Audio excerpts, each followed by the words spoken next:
information is free. The law. There is hope. It's time for the Eagle Eye Report with your host, Al Scott, bringing you today's news and commentary from a conservative Christian viewpoint, broadcasting from high atop my perch at WNGS Studios. And this is the way I see it.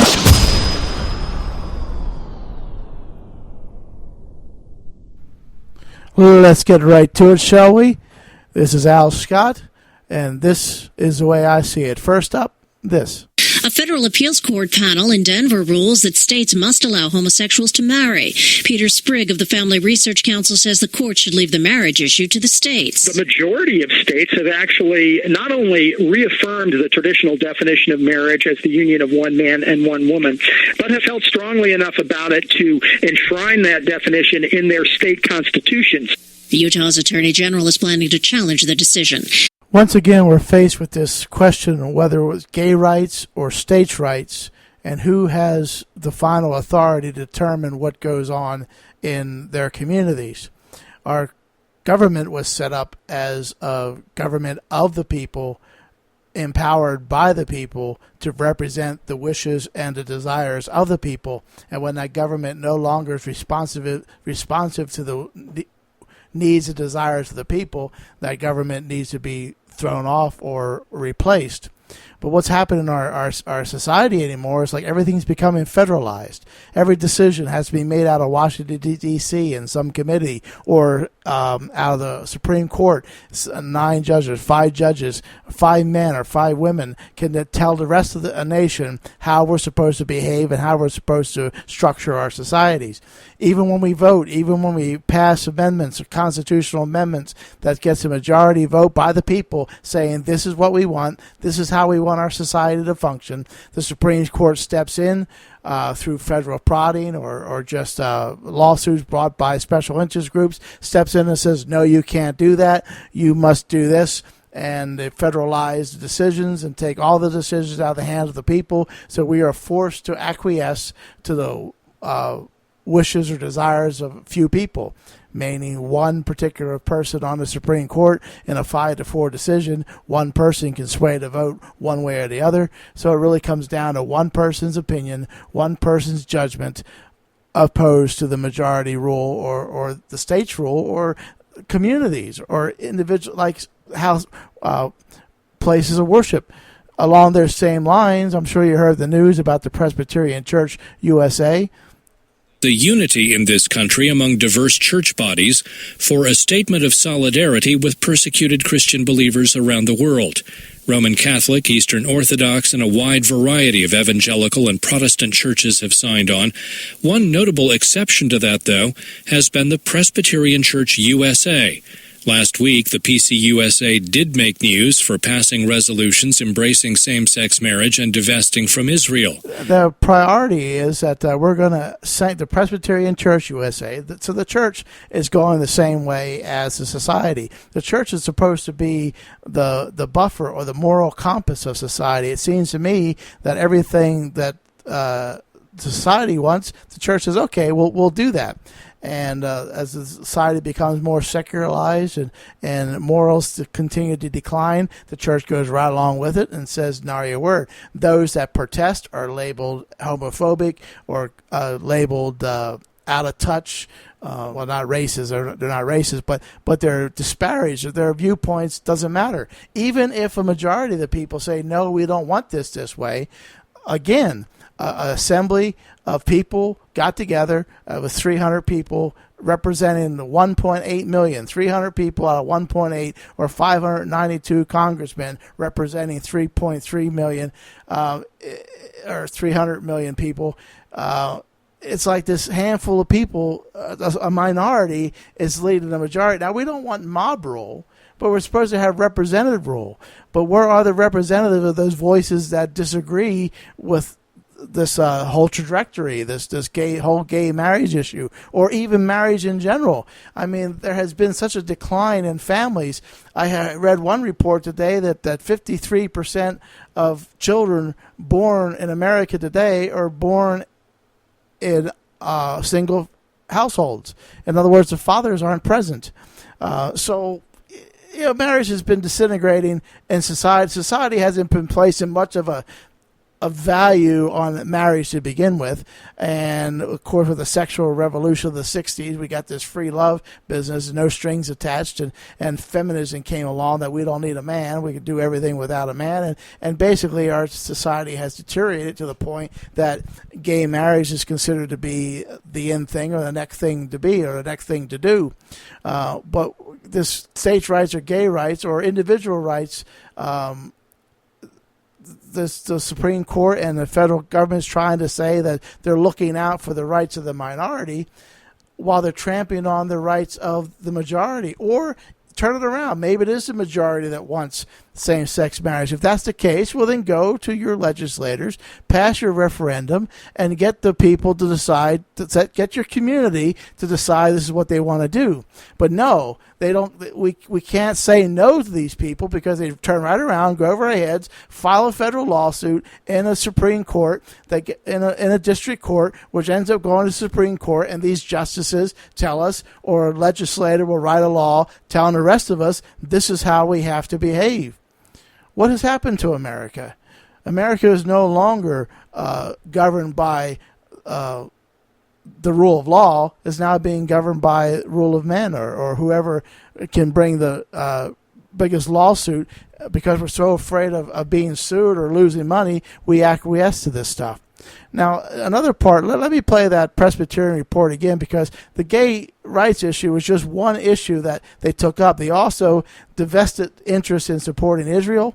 Right now, with the Middle East on flames, and we have the ISIS claiming territory that goes back to the days of the Christian Crusades, where they want to gain all this territory. They want to set up a caliphate. They want to set up their own little governing body. They want to control those states, control those countries. In fact, I want to look into the Crusades and the Ottoman Empire and what happened back then, where the Muslims came in and took over these sovereign nations, and the Christians rose up to take back the country because they didn't want to live under this extreme Muslim rule. Again, the same things happen again. So they haven't changed their paradigm. They haven't changed their agenda. They haven't changed what they're trying to do. And here we are, America pulled out of Iraq, left it a powder keg, and these Muslim extremists are moving in, and they're well funded because they stole $4.6 billion or $463 billion out of a bank as they moved in through Iraq. So they're going to be well funded. They're going to be well armed because they're picking up the military equipment that we left behind. So one of the things that the Presbyterian Council ruled, in addition to gay marriage, was the fact that they weren't going to sign on to support the persecuted Christians. Listen to that report again. The unity in this country among diverse church bodies for a statement of solidarity with persecuted Christian believers around the world. Roman Catholic, Eastern Orthodox, and a wide variety of evangelical and Protestant churches have signed on. One notable exception to that, though, has been the Presbyterian Church USA. You see, the Catholics signed on to it, and evangelical churches signed on to it, but the Presbyterian Church USA did not sign on to stand in solidarity to support persecuted Christians around the world. Why? Isn't that what the church is supposed to do? Pray for brothers and sisters that are being persecuted around the world? At this point, what is the purpose of the Presbyterian Church? Why are they in existence? What is their message? What is their gospel, if you will? Because apparently they gave up the gospel of Christ. We'll be right back. This is Nnamdi Asamoah. I play football for the Philadelphia Eagles, but what I do off the field with United Way might be more important. I'm a volunteer tutor and mentor. Why? Because over 1 million kids a year drop out of school, and that's not okay. It takes 12 years to create a graduate, but it takes about the same time to create a dropout. And the difference between a child becoming one or the other could be me, or it could be you. Studies show that if we get to these kids earlier, their chances are better. And kids who read well by 3rd grade are more likely to graduate. So join me in United Way. Suit up and take the pledge. Become a volunteer reader, tutor, or mentor. Because when a child succeeds, we all succeed. Give. Advocate. volunteer, live united. Take the pledge at unitedway.org. Brought to you by United Way, the Ad Council, and the National Football League. Are you tired of the same old news? Tired of everything being sugar-coated and rubber-stamped propaganda? Instead, try World News. World News tries to be salt and light. World stands for factual accuracy and biblical objectivity. They try to see the world as best they can, the way the Bible depicts it. Journalistic humility for World means trying to give God's perspective. They distinguish between issues on which the Bible is clear and those on which it isn't. They also distinguish between journalism and propaganda. They're not willing to lie because someone thinks it will help God's cause. They cover all aspects of the news: national, international, cultural, politics, business, medicine, science, technology, and sports. So if you're tired of the same old, head on over to worldmag.com. That's worldmag.com, and get your membership started today.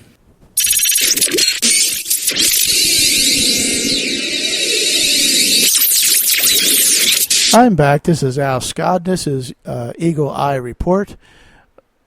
First segment, we talked about the Supreme Court ruling striking down a Utah's state constitutional amendment banning gay marriage. And once again, the people's right to choose their own destiny or how they want to structure their society has been struck down by the Supreme Court. We also looked at the Presbyterian Church USA that has become PC in the fact that it's basically walking lockstep in with the decline of the culture. They're no longer standing as a bulwark against this decline, but they're walking hand in hand with the decline. And we have to ask ourselves, how did we get here? What brought about this decline in our society? And, it's easy to blame other people or blame circumstances or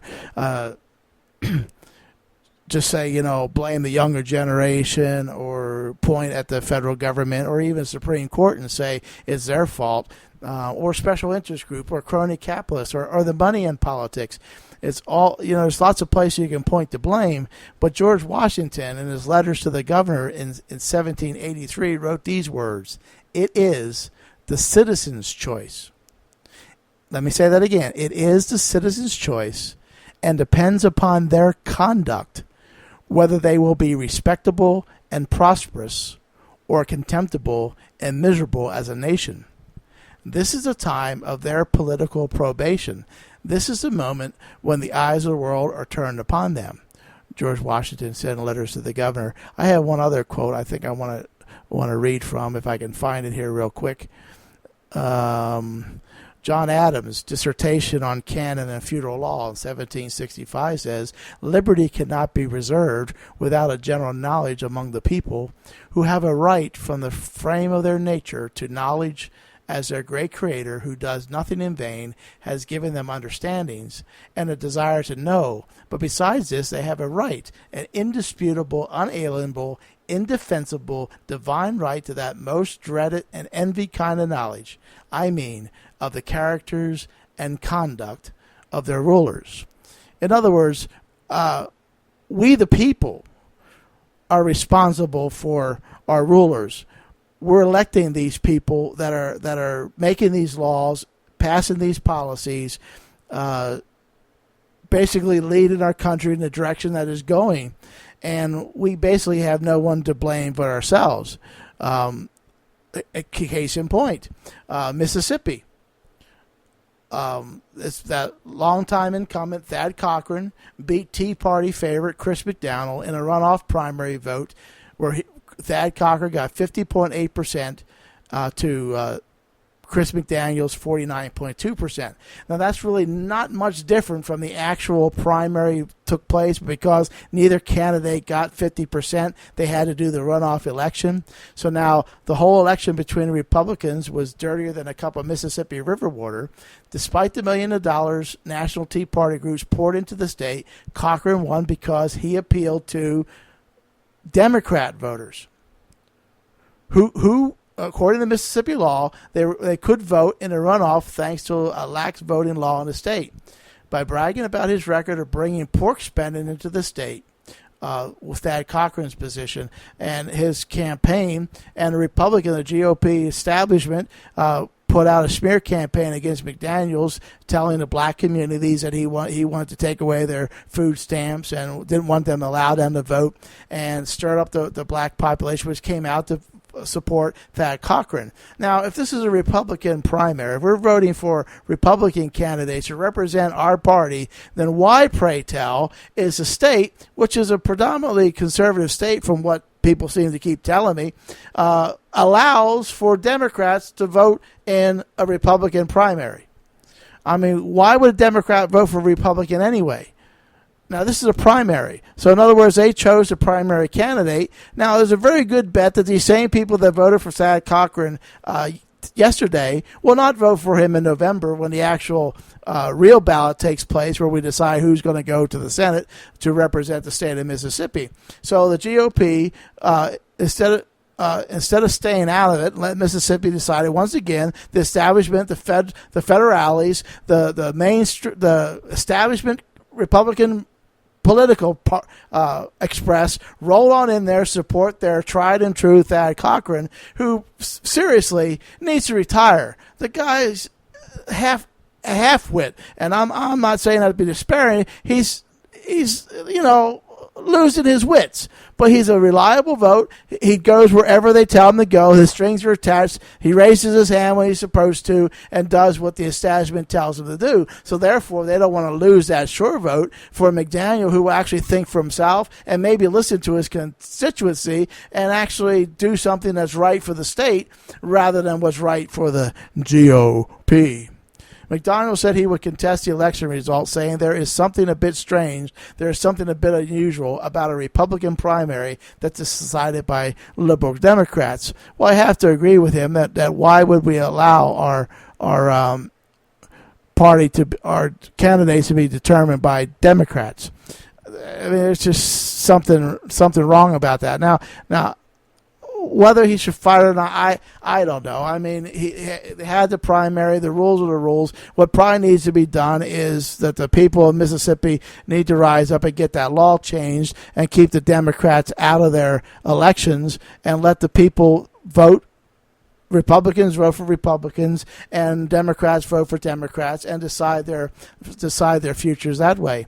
I don't know. It's just a thought. I mean,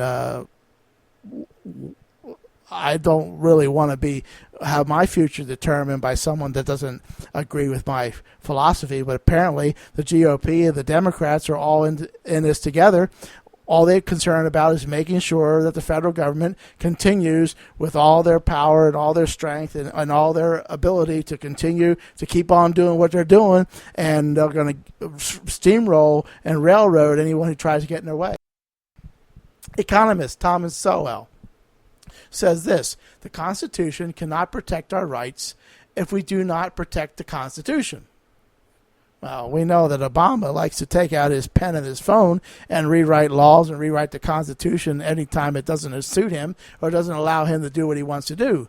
Our government isn't one that we're not ruled by a dictatorship where one man gets to decide all things that affect all people. But yet that's where we are anymore today. Whether it's one Supreme Court justice, whether it's one congressman or senator, or whether it's a president, vice president, or even First Lady Michelle Obama telling our school kids what they're going to eat and what they're not allowed to eat. I have a story on that coming up later. But freedom's not free. And this is going back to Thomas Sowell.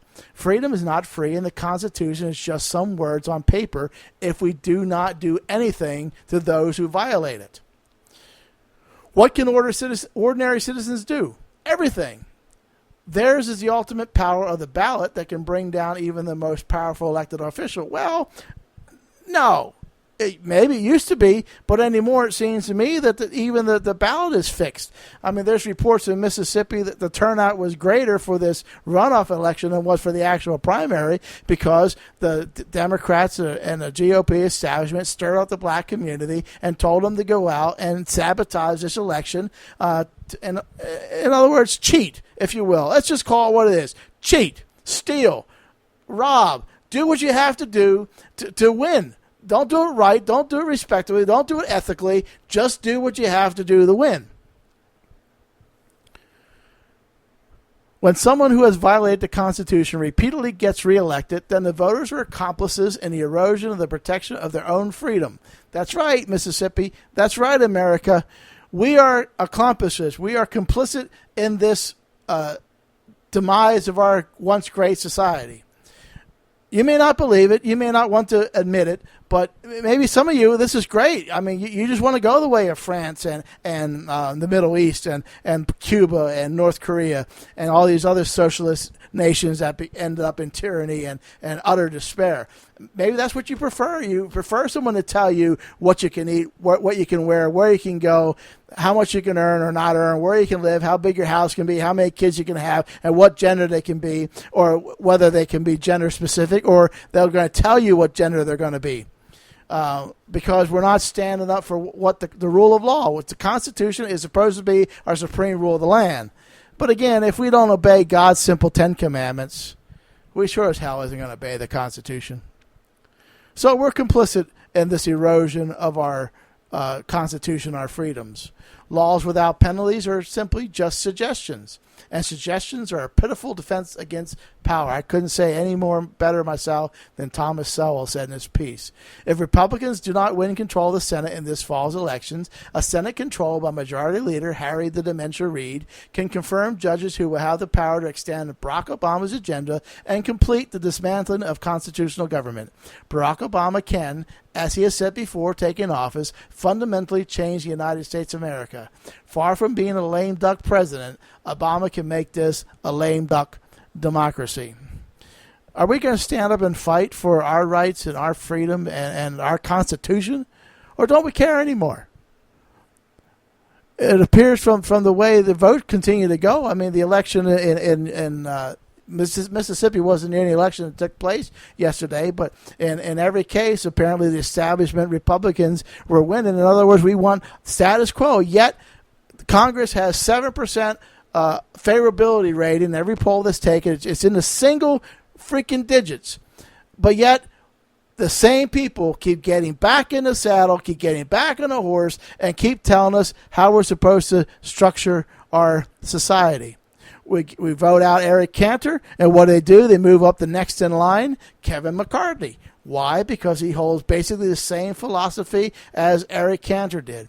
Of course, the challengers, the conservative challengers, really didn't muster much of an offense or really muster much of a campaign or make any plans for an eventuality where they might have a chance to take a leadership position. They seem everybody in the GOP seems to be sitting back and reacting to what the left does. In fact, America seems to be reacting to whatever the latest, greatest idea that Obama comes up with or the liberal left comes up with or one particular special interest group over another. So Thomas Sowell says we have all this power. So what does our leaders decide they're going to do about this and do about Obama's overreaching? Well, listen to what Bonner had to say.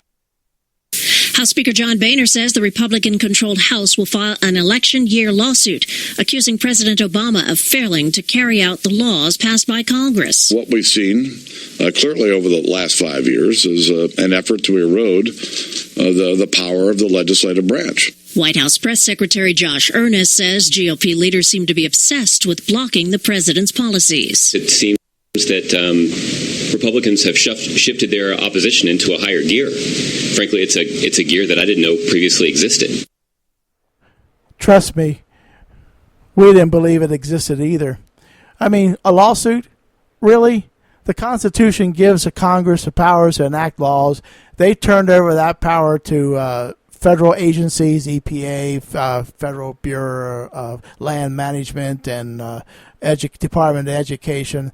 And there is a constitutional method in which by they can stop Obama. It's called impeachment, but they won't do that. Instead, they're going to sue. Yeah, that'll work. I'll be right back.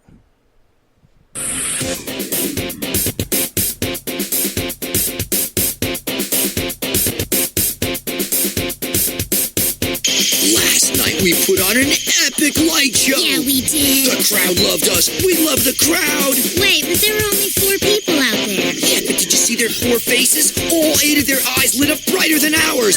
And we're Firefly. Yeah, we are. Hey, that one girl, she looked like she'd never seen glow in the dark like this before, and we invented glow in the dark. Yeah, we invented it. And we're going to be out here every night, rocking out our light show at a forest near you. Woohoo! So come check us out. Check us out. And bring your kid, all ages show. Oh, but don't bring any of those glass jars, because they make us kind of nervous. Yeah, and I'm super claustrophobic. Whether you're rocking their world or they're rocking yours, some memories never fade. Come alive with the forest. Visit discovertheforest.org to find a forest near you and discover other cool things to do when you go, like fishing, biking, or even camping.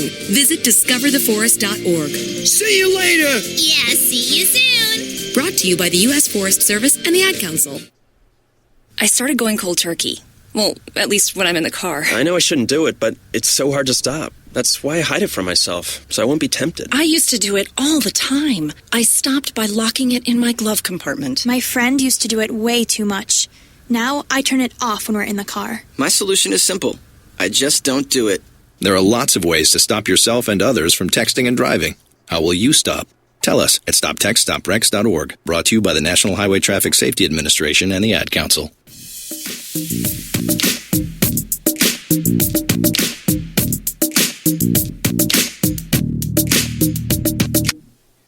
The Commerce Department says the first quarter contraction was even more severe than the 1% annual decline it estimated a month ago. 2/3 of the downward revision was attributable to a decline in healthcare spending. Another major factor was a larger trade deficit than initially estimated. Despite the drop, many analysts believe the economy is expanding at a strong rate, approaching 4% in the current quarter. In May, first quarter GDP was reported to have grown a scant 0.1%. But it wasn't long before observers were warning that it was too optimistic. And sure enough, first quarter GDP was soon revised to a loss of 1%. Then economists said it was probably closer to a 1.7% loss. Now, in a revision of a revision, the Commerce Department says the economy actually contracted at a 2.9% annual rate. Do these people know anything? They sound like weather forecasters that forecast climate change 20 years into the future. They said the first quarter had a scant growth of 0.1%, then it was revised down to a loss of 1%, then it was down to 1.7%, but now the Commerce Department said that the economy actually contracted at a 2.9% annual rate. That's the worst performance since the first quarter of 2009 when the economy shrank 5.4%. This Obama moving forward is his forward campaign slogan. We seem to be going backwards, if you ask me. And he always says the Republicans want to take the country back. Neil Irwin of the New York Times, for one, was shocked.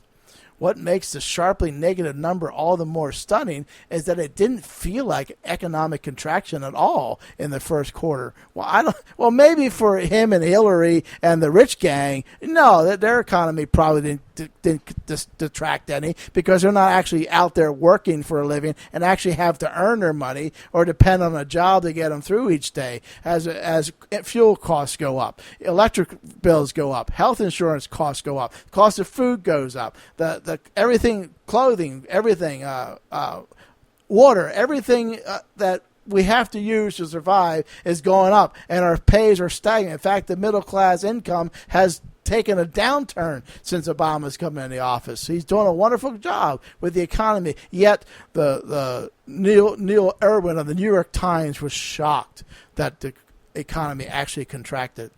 He pointed to new jobs, consumer confidence, and second quarter forecast as evidence.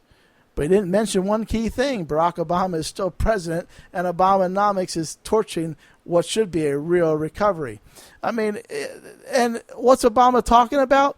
War on coal, cutting back coal production, so coal plants go offline, which means less electricity. We're not allowed to build anything new. Oh, yeah, put up windmills and solar panels, and we're going to subsidize that. How?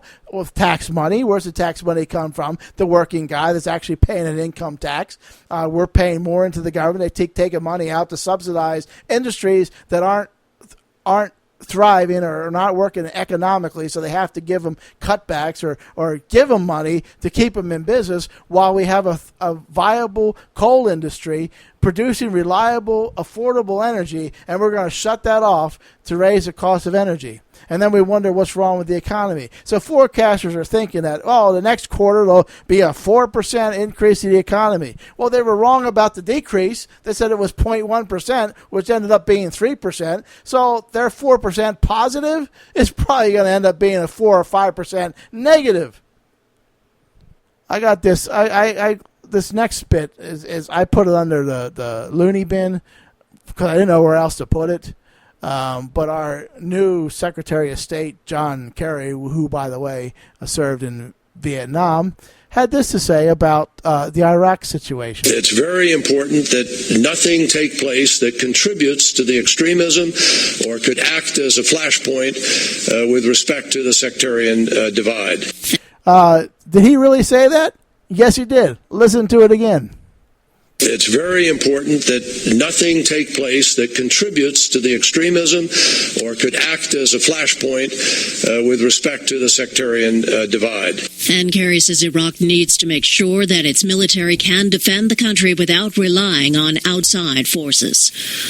Well, yeah, don't rely on outside forces, because what he's saying is, we came home, you're on your own because you're supposed to be able to stand on your own 2 feet, but yet he turns around to American people, he turns around to the American citizen and says, you can't stand on your own 2 feet, you need our help, you didn't get there by yourself, you needed the government. But these poor souls in Iraq, we went into their nation, we disrupted their government, established a new one, and didn't stick around long enough to help it be established. We pulled out and went home and says, nah, you're on your own. And Kerry says, make sure nobody does anything to upset and stir the pot and adds fuel to the fire of these radicals. They don't need any fuel to the fire. They're doing what they said they're going to be doing, what they've been doing for centuries. Nothing's changed. Their modus operandi has been the same. There was pirates, Somali pirates, kidnapping. Remember the movie Captain Phillips? Well, before Captain Phillips, back when Jefferson was president, there were Somali pirates capturing vessels and holding vessels captive for money. Nothing's changed. That whole area has been that way for years, for centuries. These extremists, I don't call them extremists, that's basically the way they live, the way they function. That's how they operate. That's how their governments work. They terrorize people. They take by force what they want. They don't ask. They just do. They just take by force. And now Kerry, the Secretary of State, John Kerry, who served in Vietnam and badgered our troops back there, says, do not do anything to stir these people up. If the Islamic State in Iraq and the Levant, ISIL, carves out a state from Syria and Iraq, one of the goals of the nation will be to bring war to the United States, according to a congressional report. In other words, we know this. The report quotes ISIL leader Abu Bakr al-Baghdadi's threat against America when he says, "Know, O defender of the cross, that a proxy war will not help you in the Levant, just as it will not help you in Iraq. Soon you will be in direct conflict, God permitting, against your will." With language like that, Baghdadi sounds like he's trying to add one more surah to the Quran. Currently, the ISIL has hundreds of fighters with Western passports. After the conflict, they may return and carry out attacks, according to the Washington Times. This is a dire consequence of Obama's foreign policy malfeasance. In other words, do we understand the threat? These people aren't going to back down. They're not going to quit until Israel's wiped off the face of the map and America is blown off the face of the map as well. They hate us because they hate God and they hate anything that's decent. There's nothing decent about these people. People that cut off people's heads for no other reason just because they don't like you is not decent people. You can't reason with these folks. The only thing you can do is defeat them. What do? We pack our bags and we go home. Now, I'm sure the military didn't do this willingly. They probably did it begrudgingly. But nonetheless, we packed up and went home. So John Kerry says, one more time, I hear from clueless Mr. Kerry. It's very important that nothing take place that contributes to the extremism or could act as a flashpoint with respect to the sectarian divide. And sectarian divide. Nothing acts as a flashpoint. They don't need a flashpoint. They're already in full bore conflict terror mode. Now, knowing that these ISIL and ISIS terrorists hold valid passports and valid papers that they can bring it back in the United States, we turn to our illegal border situation. It appears the Obama administration is giving some young illegal aliens infiltrating the border exactly what they want. Amnesty, a free ride, get out of jail free card. Rep. Paul Bruen asked DHS Secretary Jeh Johnson, he spells it J-E-H, or John Johnson, I guess it's J. Johnson, to verify rumors that some detained aliens were being reacquainted with illegal families inside the U.S. These kids that come here illegally, they are lawbreakers already, and you place them with families. And it's my understanding that some of these families may be illegal themselves, Bruen stated. Is that correct? Johnson replied, I'm sure that's true. Breitbart's Carolyn May notes, under a Bush-era law, unaccompanied minors who are not from Mexico are detained at the border, are transferred into custody of Health and Human Services, which unifies the child with a parent, relative, or sponsor in the United States. Considering this is one of the few laws this administration is actually enforcing, we're surprised Johnson and Obama don't contend it's Bush's fault. Then again, expanding the left's Hispanic voter bloc is Team Obama's primary goal. Enforcement and finger-pointing only applies when it's politically expedient. But chaos on the border is exactly what Obama wants. According to columnist Bert Pulutsky, those of you who only know the names of Richard Cloward, 1926 to 2001, and his wife Frances Fox Piven, born in 1932 but still alive, from the Glenn Beck program, might not know that their claim to fame was an article written in 1966 titled The Weight of the Poor, a strategy to end poverty, that appeared in The Nation. Basically, the plan they proposed called for overloading the U.S. welfare system in order to precipitate a crisis that they believe would inevitably lead to replacing it with a guaranteed annual income. In other words, you'll get your check from the government. As they saw it, the bonus is that it would shore up support for the Democrat Party into perpetuity. They see the strategy at work before your very eyes. You need only look to the southern border, where every day hundreds of illegal aliens, many of them children, are throwing themselves on the mercy of our welfare system. Is this really what America is all about? Is this really what we come down to? The fact that we open our arms and says, come, freeload, we're going to pay you to do nothing. In fact, we're going to pay you to take our country away. Is this what our founders envisioned for America? Is this what our patriots of old fought against England to preserve? Is this what we went to establish? A nation of freeloaders doing absolutely nothing but being rewarded with cash?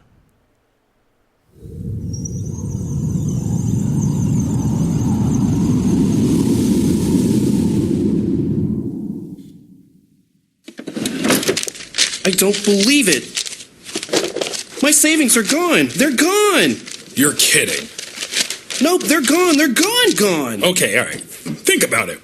Where did you have them last? I remember I was home, then I took them, and then I spent them on that vacation to Aruba. Then I bought this miniature suit of armor I saw in the in-flight magazine.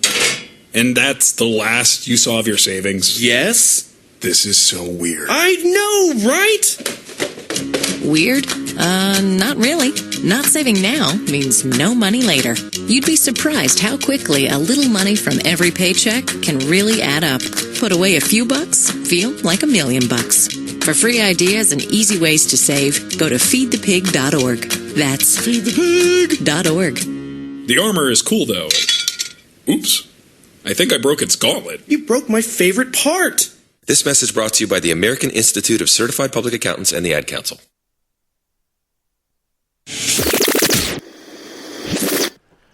Welcome back to Eagle Eye Report.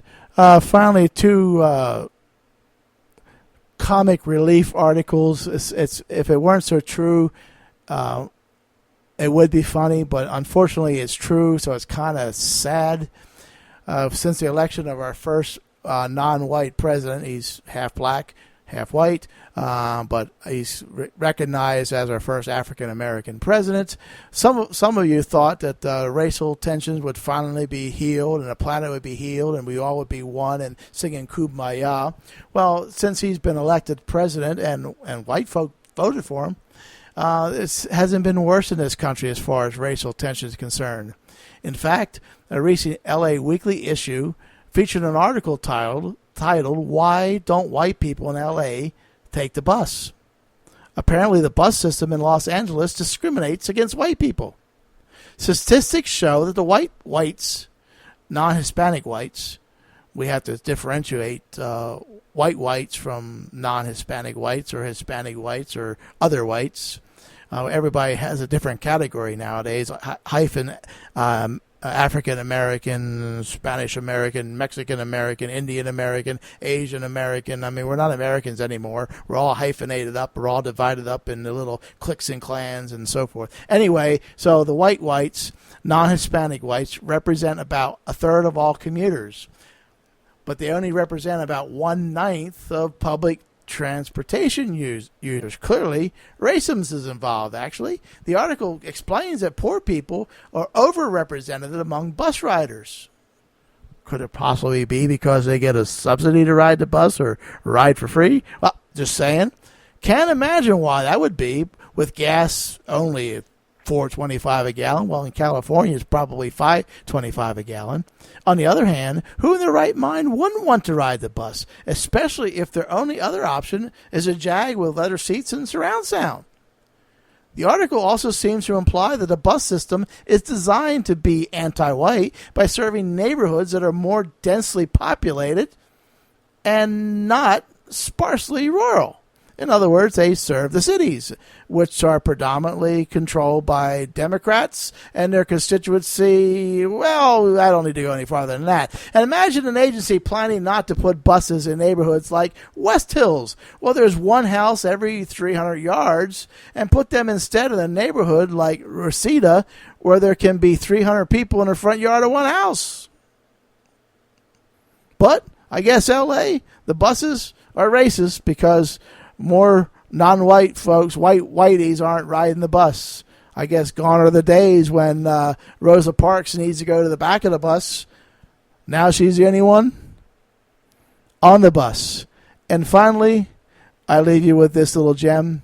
This comes from One That Flew Over the Cuckoo's Nest. A school district in the suburbs of Seattle has outlawed birthday cakes and other birthday sweets from all elementary school parties. The ban is part of a broader set of wellness and nutrition policies by the Edmond School District, where officials are blaming new federal wellness guidelines. According to school district officials, the new federal wellness guidelines require schools to scrutinize what children are eating. Some parents are unhappy about the sweets ban, and thus far, the district has received 3 written complaints. There you have it, folks. I guess the only ones who are allowed to eat sweets and eat fats would be those who occupy the White House. Well, that's it for me today, folks. And until next time, this is Al Scott. Good day.